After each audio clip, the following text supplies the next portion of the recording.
प्रासंगिकता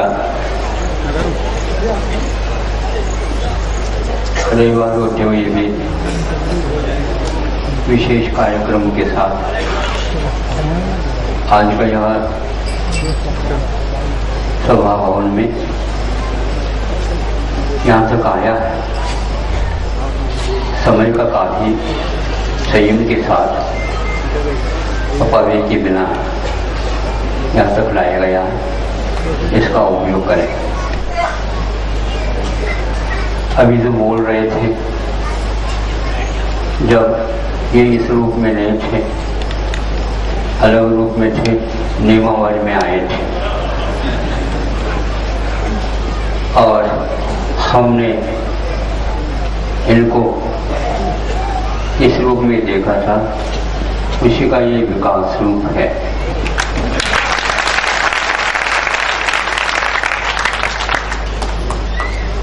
चाल होती है, कभी मंदी और कभी तेजी, ये तो आवश्यक होता है। जब वो वाहन को चलाता है तो इस ओर निगाह रहती है, थोड़ा अवसर पाया गति में ज़्यादा और गति दे दी, यदि अवसर नहीं है थोड़ा संकुचित कर दिया, यह आवश्यक है। कभी कभी पीछे भी होना पड़ता है, कभी कभी रुकना भी पड़ता है, ये सब चलते रहते हैं। किंतु इनके उद्देश्य के प्रति हम बहुत दिन से चिंतन किया। पहले उनको हमने ये नाम रखा, ये गमछे वाले सांसद। गमछे समझते हो? अभी उनके कंधों पर गमछा है। गमछा का अर्थ क्या होता है? ये दया का एक चिन्ह है। पहले जो कोई भी प्रवास करते थे, छानने के लिए अपने पास एक कपड़ा कंधे पर रख लेते, 2 लोटा लेकर के चल देते। ये बुंदेलखंड की बात है। अब खड़ी हिंदी में बोलते हैं तो कुछ बुंदेली भी सीखा करो। आएंगे आपके पास, प्रार्थना करेंगे, कुछ मांग करेंगे तो बुंदेली में भी बोला करो, क्योंकि मध्य प्रदेश अपने आप में बहुत गौरवशाली प्रदेश है। एक कैसे महाराज आप भी प्रशंसा करने लगे?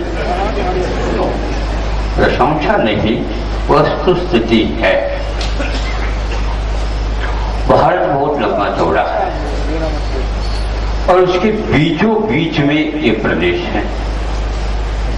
इसके लिए कई प्रदेश जुड़े हुए हैं। कई लोगों को ज्ञात ही नहीं कितने प्रदेश हैं, लेकिन इस एक मध्य प्रदेश के माध्यम से इधर महाराष्ट्र भी है, इधर गुजरात भी है, उधर राजस्थान भी है, कुछ उत्तर प्रदेश भी है, अब तो झाड़ के अपने छत्तीसगढ़ भी है। इस प्रकार बहुत सारे, इधर और थोड़े से जाए तो आंध्रा वगैरह भी पड़ जाए। ये सब बातें होते हुए बीचों बीच में हैं और एक प्रकार से सबका संतुलन भी लेकर के चलना पड़ता है। और आज मध्य प्रदेश में एक प्रकार से जो विकास हो रहा, सभी दृष्टि से देखते हैं तो हम शिक्षण प्रणाली की अपेक्षा से, साहित्य के दृष्टि से भी, और जो गरीब भले हो, गरीबी और अमीरी यह अलग बात है। आप लोग गरीबी कहने से पैसे की ओर देखते हो, ये गलत बात है। पैसे में गरीबी हो इसमें कोई बाधा नहीं, किंतु चारित्र में गरीबी हो यह सहन योग्य नहीं। गांधी जी कहा करते थे कि simple living and high thinking, उच्च विचार होना चाहिए, उच्च आचार होना चाहिए। पहनाव में गरीबी हो तो अच्छा रहता है, खाने में पीने में सात्विकता हो और एक प्रकार से शक्ति भी हो, ताकि कोई प्रकृतिगत विपरीतता आ जाए उसको सहन करने की क्षमता। अमीर जितने भी होते हैं वो सारे पहले औषधालय में अस्पताल में भर्ती करवा दो, और ये काय की भर्ती। रोग हमारे पास आ ही नहीं सकता। कैसे नहीं आ सकता? रोग के लिए कुछ रास्ते होते हैं, हम रास्ते रखे नहीं। आएगा कैसे? यदि आएगा तो परिक्रमा दे करके चला जाए। वो आ नहीं सकता, क्योंकि जिसका मन, जिसके वचन, जिसका तन, ये तीनों स्वस्थ रहते हैं, वह व्यक्ति एक प्रकार से देश के लिए वरदान है। ध्यान रखो, ये शादी का एक इलाका है।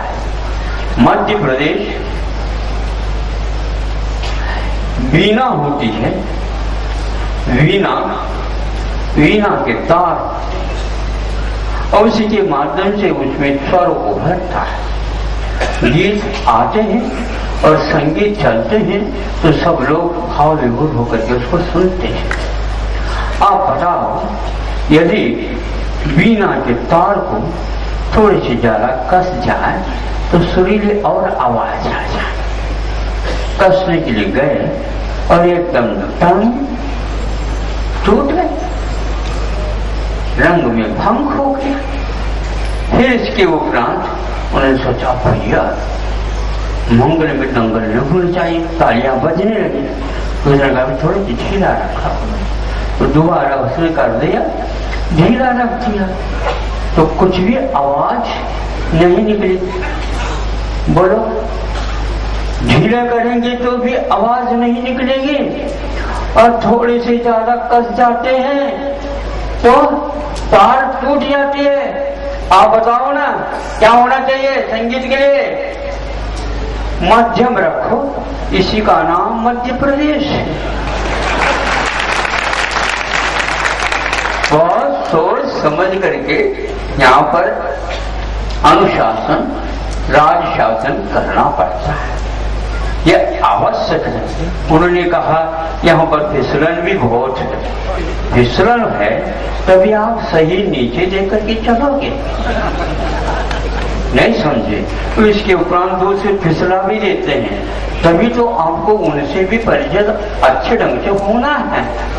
एक आध बार गिर भी जाए तो उनको लेकर ये गिरो, उनको भी मालूम पड़ जाए। अरे जो कोई फिसलन करता है तो क्या करे, किंतु थोड़े दिन के लिए फिसला। हमने मूक माटी में एक पंक्ति लिखी, ऐसी पंक्ति लिखी है कि कितने